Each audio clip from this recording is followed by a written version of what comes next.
एक सितारा जिसकी रोशनी ने दुनिया को जगमगाया और जिसके हाथों से मानवता के लिए ज्ञान के द्वार खुले और अज्ञात के अंधकार से विज्ञान के सूक्ष्म सत्य को उजागर किया।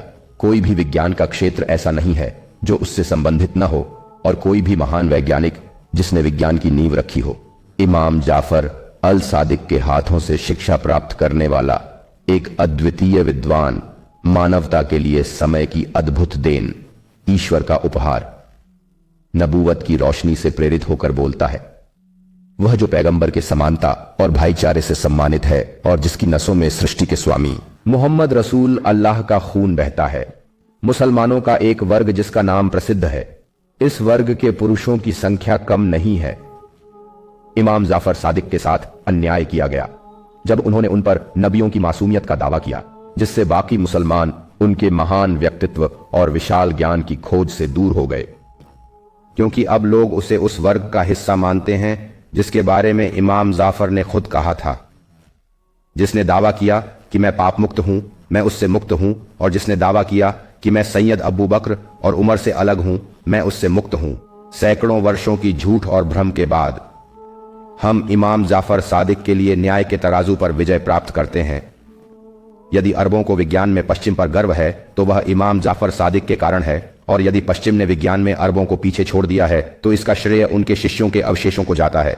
इमाम सादिक के शिष्यों के विज्ञान, वह केवल एक धार्मिक विद्वान और पवित्र आत्मा नहीं थे, बल्कि वह मानव इतिहास का सबसे बड़ा विश्वकोश थे, जिससे उन लोगों ने ज्ञान प्राप्त किया जिन्होंने विज्ञान की नींव रखी और विकसित किया। जैसे कि महान वैज्ञानिक जाबिर इब्न हयान, अल्केमिया के पिता के रूप में प्रसिद्ध, वह इमाम जाफर के शिष्य थे, जिन्होंने उनसे रसायन विज्ञान, धातु विज्ञान, दर्शन शास्त्र और इमाम मोहम्मद के बारे में ज्ञान प्राप्त किया। और इमाम मालिकी मजहब के अनुयायी, जो इस मामले में मिसाल के तौर पर लिया जाता है, ने कहा कि मदीना में मालिक के फतवे नहीं दिए जाते। यह महान इमाम मालिक इमाम सादिक के शिष्य, जहां तक इमाम अबू हनीफा नुमान का सवाल है, वह परिचय के मोहताज नहीं है। इमाम जाफर के मार्गदर्शन में 2 वर्षों तक अध्ययन किया और उसके बाद उन्होंने प्रसिद्ध कथन कहा, यदि ये 2 वर्ष न होते तो नुमान नष्ट हो जाता। अबू बकर अल रजी, जिन्हें मध्यकालीन युग के महानतम चिकित्सा वैज्ञानिकों में से एक माना जाता है, जिसकी किताबों ने चिकित्सा विज्ञान के विकास में योगदान दिया, उसने अपना ज्ञान इमाम सादिक के शिष्य जाबिर बिन हयाना की किताबों से प्राप्त किया, जो किसी से छुपा नहीं है। पश्चिम में चिकित्सा विज्ञान के पवित्र विद्वान इब्न सीना ने अपना ज्ञान राजी से प्राप्त किया, जिन्होंने इमाम के शिष्य जाबिर बिन हयाना से सीखा।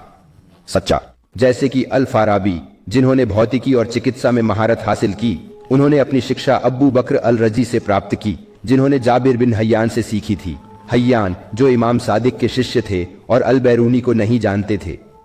विज्ञान, चिकित्सा और गणित के विद्वान, जिन्होंने अपने ज्ञान को अल राजी के विज्ञान से प्राप्त किया, जिन्होंने जाबिर बिन हयाना से सीखा। महान इमाम सादिक।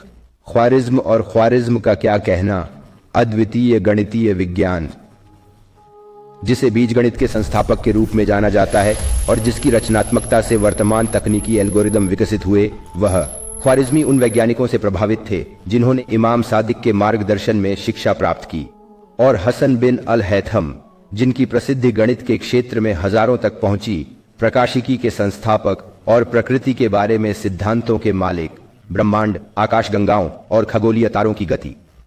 बगदाद में पढ़ाई की, जो अपने समय में दुनिया में ज्ञान का केंद्र था, इमाम सादिक के शिष्यों की रचनात्मकता के साथ विशेष रूप से अल हसन इब्न अल हैथम को प्रभावित किया, प्रकाश के परावर्तन के सिद्धांत के साथ।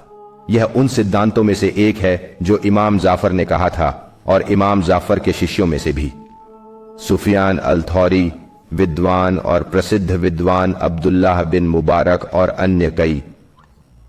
और यह केवल इतना ही नहीं, बल्कि अपने समय के लोगों के बीच उन्हें नबी की विशेषताओं, ईमानदारी और सच्चाई के लिए जाना जाता था, यहां तक कि वे इमाम जाफर के नाम से प्रसिद्ध हो गए। सादिक खगोल विज्ञान और प्राकृतिक विज्ञान में दृढ़ थे, जो बाद में जीव विज्ञान, रसायन विज्ञान और भौतिकी में विभाजित हो गए।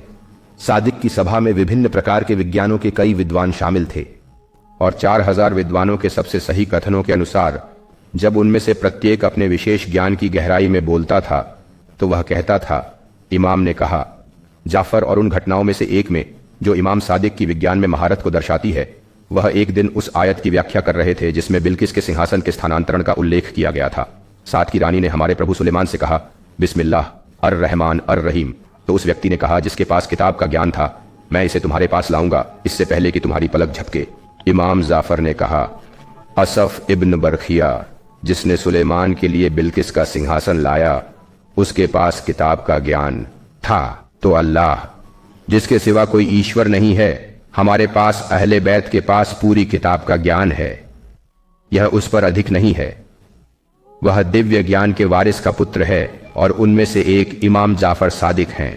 इमाम मोहम्मद के पुत्र, इमाम अली जैनुल आबिदीन के पुत्र, इमाम हुसैन के पुत्र, इमाम अली इब्न अबी तालिब, ज्ञान के शहर का द्वार और जहरा सैयद अल वजूद की खुशबू, उन पर शांति और आशीर्वाद हो।